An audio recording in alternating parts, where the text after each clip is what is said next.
and its surroundings to the millimeter, using millions of measurements.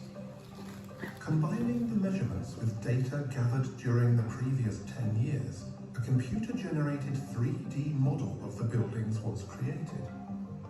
Scientists supplement the model with the findings of archaeological and historical research, and thus bring to life the castle's development over the centuries.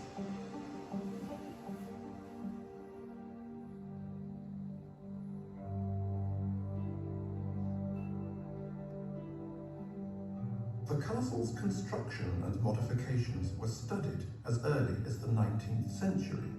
Archaeological excavations, however, first began in the 1970s. During these excavations, a number of different layers emerged, containing shards, rubble, fire marks, remains of waste pits, wooden posts, walls and foundations. These deposits, formed over many centuries, correspond to different epochs and phases of the castle's construction.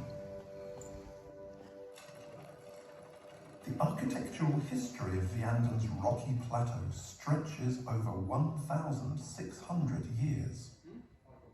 In the late Roman period, around 400 AD, a fortified sentry post stood here. It was probably intended to secure a river crossing and a road to the city of Trier.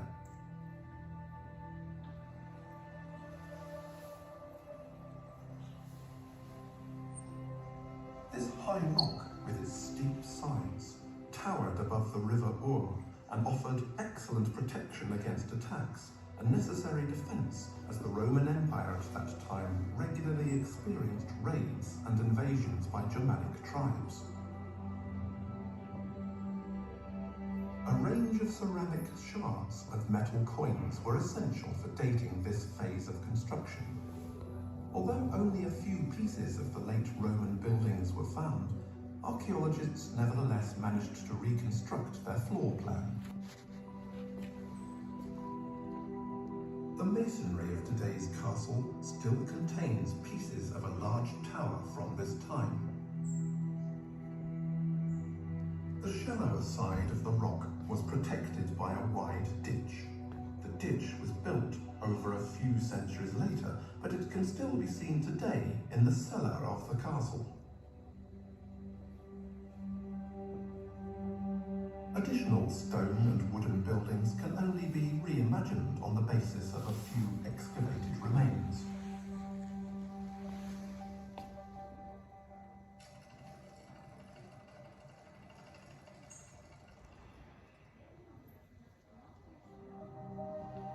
After the disintegration of the Roman Empire, the old sentry post lay unused for around 300 years, and there are no documents or traces that reveal what happened during this time. The next confirmed findings date from the time between 700 and 800 AD. During this time, archaeologists assume that the late Roman stone tower, as well as some of the wooden buildings, were rebuilt and used.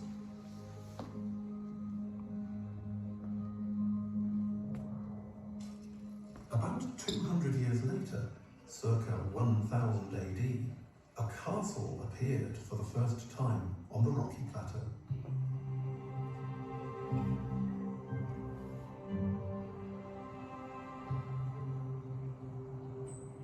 Even at that time, Vianden Castle was divided into two distinct sections, the main castle and the bailey. The main castle was surrounded by a meticulously constructed brick wall, exactly 1 meter thick. Within this ring wall stood a hall. Here, the Count received guests and administered the law on behalf of the king. A chapel was built within the remaining parts of the Roman tower.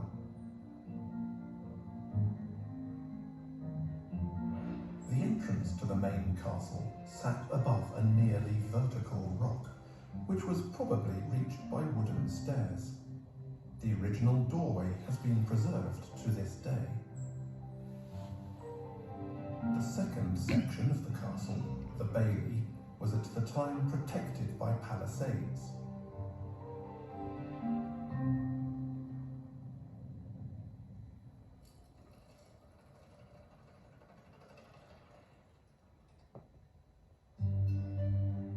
Historical documents from around 1090 identify Count Berthold as the owner of Vianden.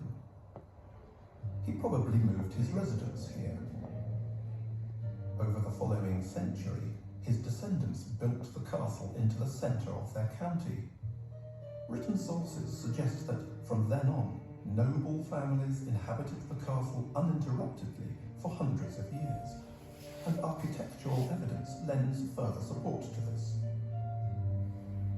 The Count's family lived in a new, large stone tower constructed within the main castle. At this point, Vianden possessed the three principal components of a medieval aristocratic castle: a tower, a hall, and a chapel.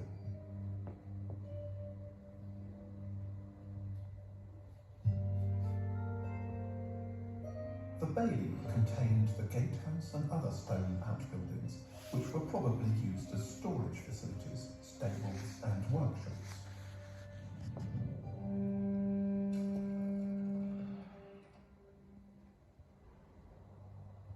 In the 12th century, the Counts of Vianden expanded their territory and increased their political importance. In this period, the castle was extended several times.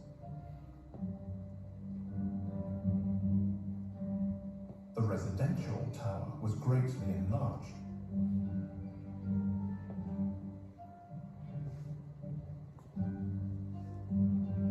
The Great Hall was redesigned as a bright and open space with Romanesque double windows. The chapel was completely renovated with a 10-sided design.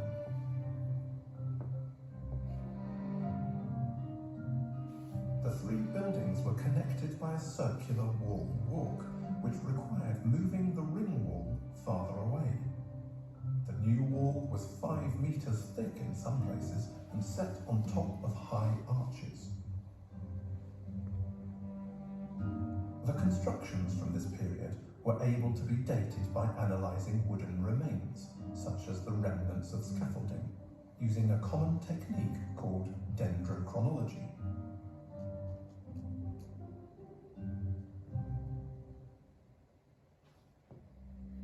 Dendrochronology is the technical term for tree ring dating. In the cross-section of a tree trunk, you can see its rings, which come into existence during the tree's growth. Each year, a new ring is created. Climatic conditions influence the shape and width of these annual rings, but they are similar in the trees of each region. Scientists have studied thousands of woods and documented their annual ring sequences. When comparing these sequences with a well-preserved piece of wood, such as part of a scaffolding, the age of the piece can be determined with remarkable precision.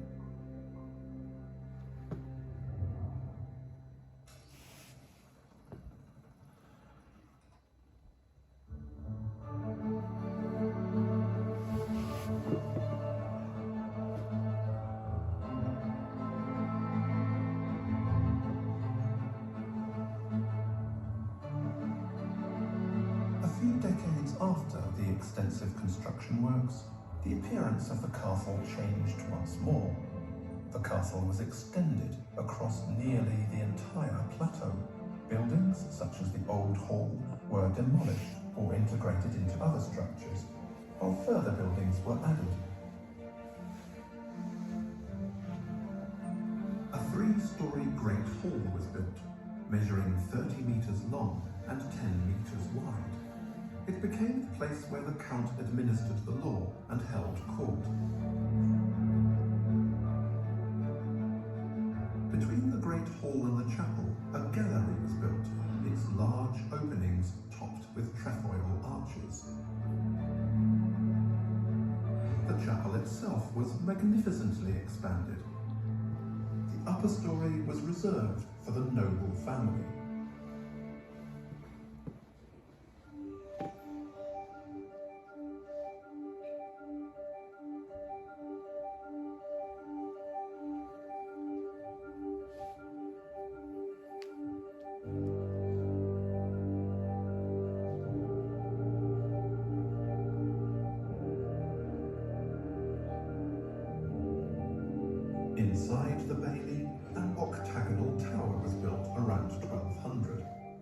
Its foundations are still visible today.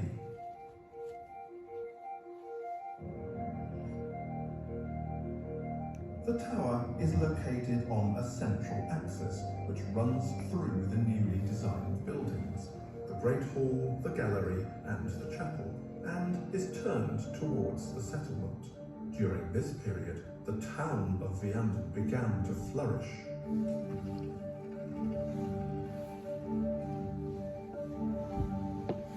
Between 1250 and 1300, another change took place.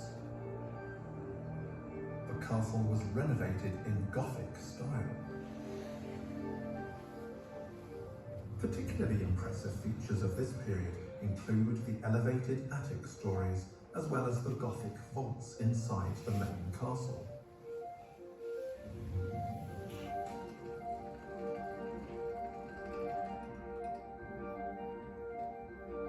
After these extensive constructions, the only notable changes in the following centuries took place in the bailey. The entryway to the castle was moved to the northwest side, where it is still located today. This new access was intended to impress visitors, and it also offered more protection against intruders than the old gatehouse, as it was reinforced with 2 additional gates. Together, the new gates formed a bottleneck, which was particularly easy to defend. Around 1400, all the structures in the bailey, including the octagonal tower, were demolished in order to make room for new outbuildings.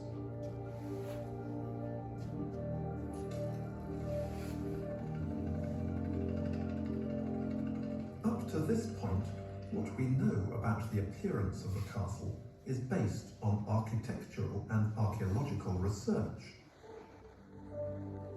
But in the 17th century, we find a visual representation of the castle for the first time, a copper engraving by Matthias Merian from the year 1643.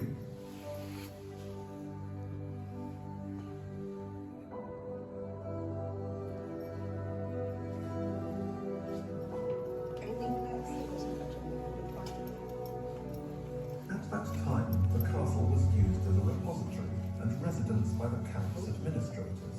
As the count's family was no longer living at the castle, the imposing architecture was relegated to more mundane uses.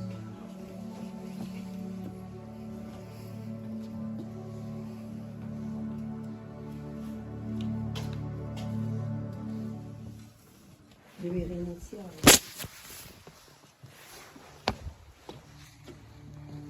In 1820, the King of the Netherlands, who then owned the castle, sold it to a resident from Vianden.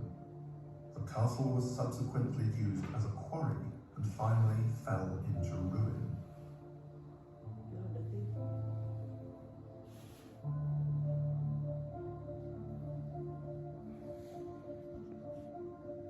During the Romantic period, the ruins became a popular destination for locals and tourists, as well as an object of research for architectural historians.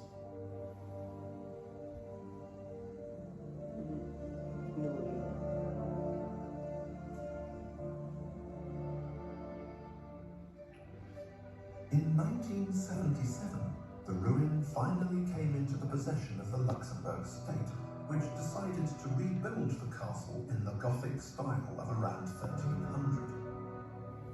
During the reconstruction works, archaeological excavations were carried out alongside documentation of the existing structures and a historical analysis of the site.